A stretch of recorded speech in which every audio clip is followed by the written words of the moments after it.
Hello, YouTube. Dan and Badger with Sterling Self-Defense. All right, today we are going to do a tank upgrade kit. This is a First Strike 13 CI tank, and we're going to upgrade it to 1000 PSI. Right, Badger?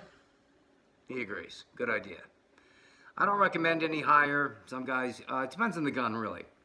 My M17s, when I do M17s, I bring them to 1100. They handle it okay. But with all the First Strike and Pepper Balls products, 1000 PSI is good. This way you're not messing with bolts and having problems there. I've been using 1000 PSI for years now, and over the years, I've only blown 3 bolts, and two of them I blew were at 1100. So that's why I stopped using 1100.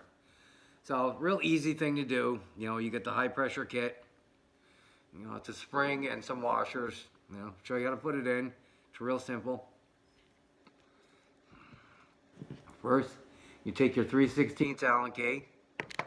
Stick it right in the top here. Now, you got to make sure you got no pressure in it. Now, this one has pressure in it. So, you got to empty your tank first. Let me go grab something to do that. I didn't realize this one had pressure in it. Well, let's see. See how much we got.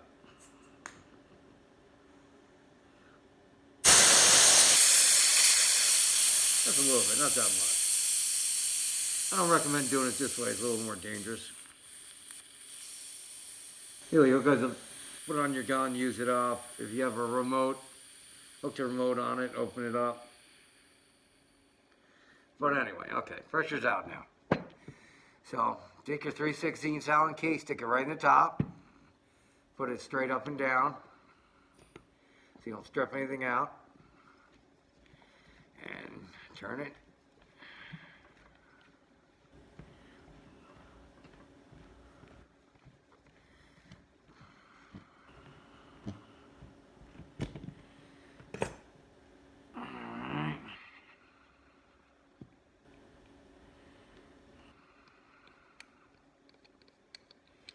Alright, take your top piece out, and here's a little spring with your little nipple in there with that aside. And sorry about my dirty mat. It's weird, I watch all these other guys. They always got all these really clean mats. I have like 6 mats in the shop. Everyone is disgusting. And I clean them all the time. I don't understand. Maybe it's some secret they got. Anyway, hold it upside down. And here you go, you're going to pop that out.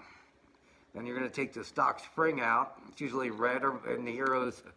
In these tanks it's blue, and the Heroes it's red. Take that spring out. Save it in case you ever want to go back down. Turn it back upside down. Now, you're going to open up your kit. You can grab your spacers.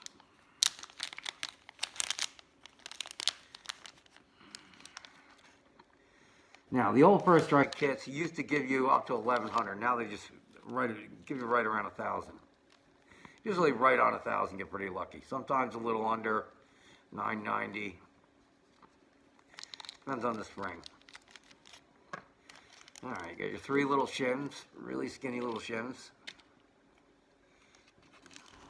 They're real thin, try not to lose them. They're hard to find when they fall on the floor. Alright, your 3 little shims.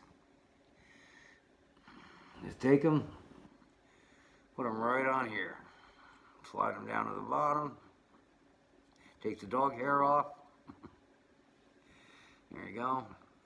Then you're going to take your new spring, put it right on there. Then they recommend you lube the spring up and this little rubber nipple on the end. That little rubber nipple first. Get some oil on the spring there.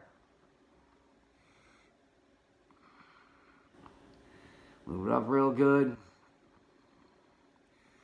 Alright, now, turn your tank sideways. Up that sucker in there. Now, grab your other piece.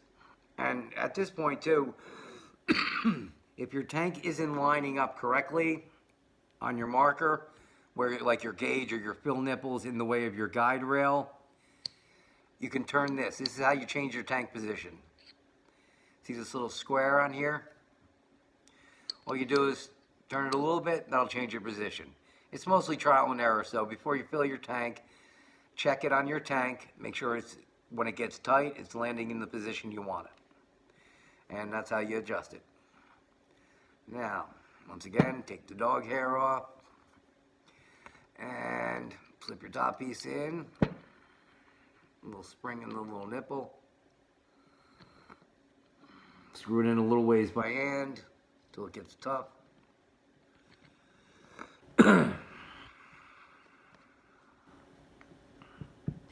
They also make a good Allen key for this. I just don't have one. I gotta get a hold of one.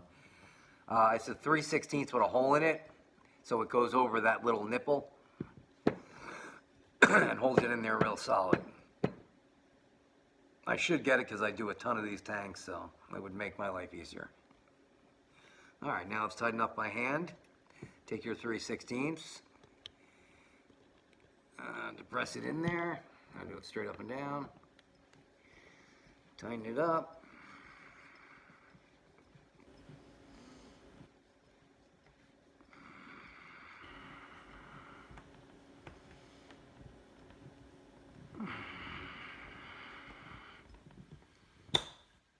Until it's tight. Now you're done. Now you got to pump it up. And if you ever get a leak in your tank, I'm hearing a lot of guys lately getting a leak on their fill nipples or their gauges. Think you got a leak or you're losing pressure, fill up a bucket of water or fill the sink with water, pump up your tank, hold it underwater. You know, follow the little bubbles, you'll find where your leak's coming from. Now, if you got a leak at your gauge or your fill nipple, they're Loctited in, so they're not going to come out easy. Don't try and take them out. Well, try it. If they're too tight, then you're going to have to heat them. Hold a lighter on your fill nipple for a while. It's got to heat up for a while to get it off. Same thing with your gauge until you're able to get it to loosen. And then when you take them off to fix the leak, clean that real good. Get all the red Loctite or blue Loctite, whatever they put on there, off. And then you don't use Teflon tape. It sucks. Use red Loctite. That's what I use. You can also use blue Loctite, but I like to use red. I never get leaks when I use that. Great stuff. I used red 271. And put it on. Don't get too crazy, trying to crank it down, because once that red tight hardens, you're not going to have a leak and you're going to be good to go. So that is it. This one is now, I'm going to check it, of course, and I also recommend either buying a gauge or building your own gauge, because you should absolutely know what the output pressure is on your tanks is, because otherwise you have no idea.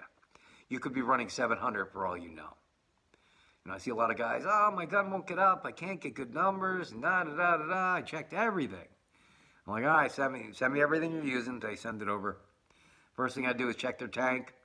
It's like at 700 or 750, super low. And then I talk to them like, no, I put the tank kit in. Over time, that spring can depress and you can get lower. I've seen it on mine, ones I did last year. I check them now, and some are worth 1,000, now they're 900. So I had to you got to shim them up. You got to get a hold of some shims, shim them up and test them again. But remember, with these tanks, you can't go above, with your shims, 50 thou. 50 thousandths of an inch. That's the maximum for these tanks. You can't go any higher than that. So if you're shimming your tank up and all of a sudden, your tank reverts down to 500 PSI, and no matter what you do, it won't change, that means you went over the 50 thou. So don't do that. And if you go too high, you worry about tank surge, stuff like that. But anyway, that's it. Real simple. The kit is, anyone can do it. All you need is 3/16 Allen key and a little bit of time. All right, guys. See you on the next one. Hey, guys, one more thing. So this is my tank kit. So let's get on there. See, did the tank. So you can see there, unknown caller. 1,000 PSI. Send that to voicemail. Sorry. 1,000 PSI. So that's why it's a good idea. Otherwise, you can put that kit in. You have no idea what your pressure is. It should be 1,000 if you put the kit in, but you don't know for sure until you test it. So I recommend definitely getting a tank gauge kit or building your own. Definitely good to have, and this way you can check your tanks over time. All right, guys. Till the next one.